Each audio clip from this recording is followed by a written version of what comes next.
Hi, I'm Linda Burdett, and this is Homiletics Week 8.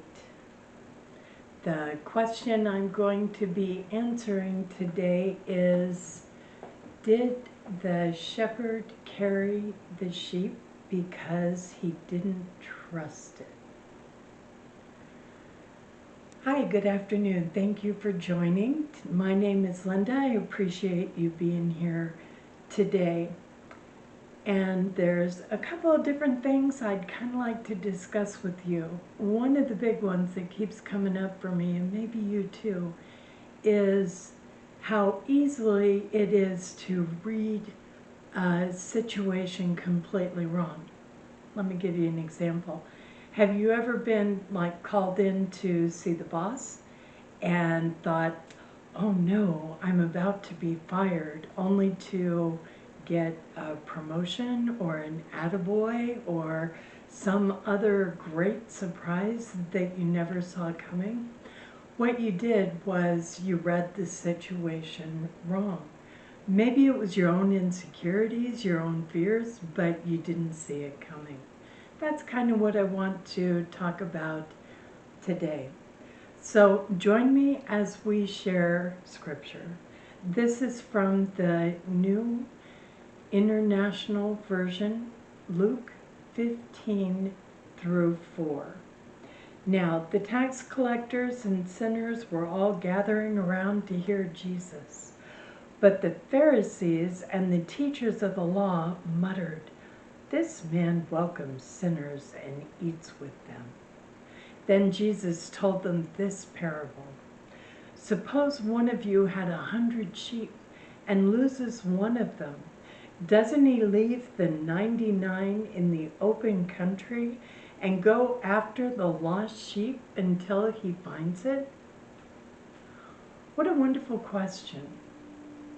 It really says so much, doesn't it? When one is lost, we do whatever we can. We walk away to find that one lost, the one who needs us most.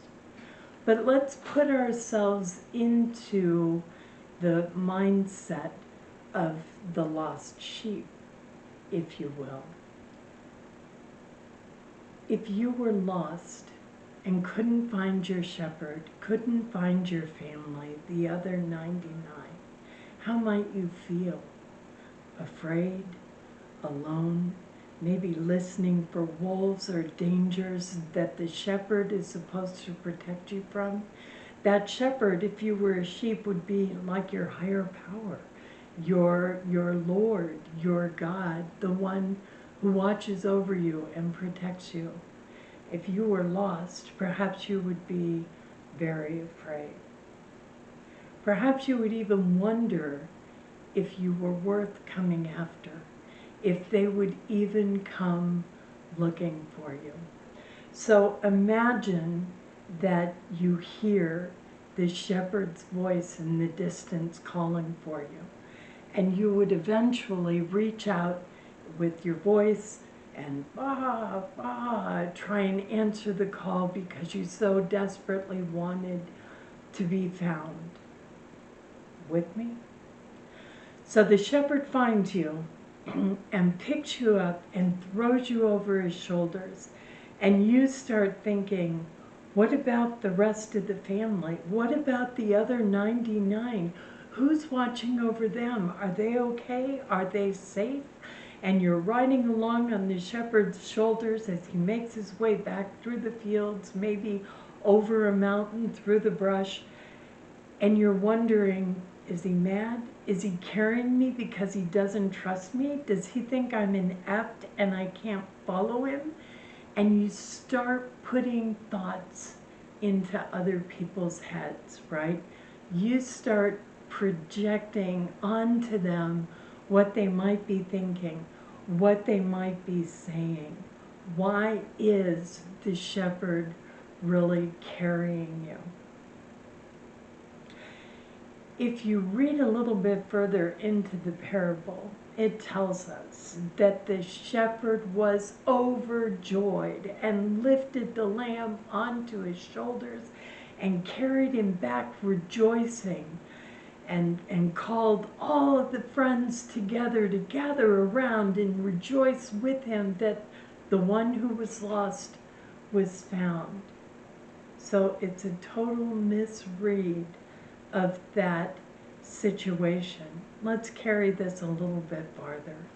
Maybe that little sheep saw all those people coming to look at it and felt unworthy and felt shamed or embarrassed. Maybe that little sheep felt like all the other sheep hated it because they were in danger. Their shepherd left them to find this little sheep. Have you ever done that? Have you ever found yourself putting your own thoughts on other people in other situations, told yourself what they must be thinking, told yourself what they must be feeling about you in this situation? Have you ever given those imaginary thoughts power as if they were real? I believe we're seeing that happen right now today in our coronavirus open, close, wear a mask, don't wear a mask. Somehow, all of a sudden, this has become a political agenda. This has become about you trying to take my freedom away, you trying to tell me what to do. So you can't make me wear a mask has become this battle cry that we're hearing throughout the states, throughout the land, when what's actually happening is we're asked to protect one another. And we're asking the people in the land, the people in the world, to help us protect our families and what's happening there. It's a total misread of the situation. It's a total misread of what's really going on. So the question that we're looking at is, what was the shepherd thinking? Why did he pick up that sheep and carry it back to the herd? We've looked at a couple of different answers from a couple of different directions. But the good news is, it doesn't matter. Let's go back and put ourselves in that little body of that sheep as it's lifted up and carried on the shepherd's shoulders. How would that feel? Safe. I've been found. I'm being carried. I'm being held. I'm being taken back to safety. What an overwhelming blessing. What a wonderful feeling. All of the fear that went away about what could happen and where's the wolf and what's that noise are gone. I'm safe. I'm found. I'm being carried back to safety. That's the important part. We get to choose our thoughts. We get to empower the thoughts that we're thinking. We don't have to try and imagine what somebody else is thinking. Really, what other people think of us is none of our business. We're in charge of what happens within us. We can create the reality that we want.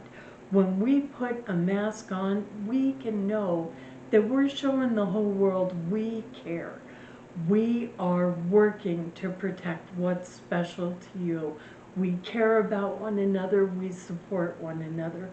When we go in to see the boss, we can go in with absolute confidence, knowing that we are the best we can be. Whether this is going to be our job for life or not, we're in charge of what we're thinking. And what we're thinking has a lot to do with what we're feeling. And we have power over that. We can empower with affirmations. And we can take away with denials. We can tell ourselves, I'm not going to think that. I'm choosing to believe this. I'm choosing to think this. This is what matters to me. This is who I am. Please know your value. Please know your truth. Know that you are loved, and so it is.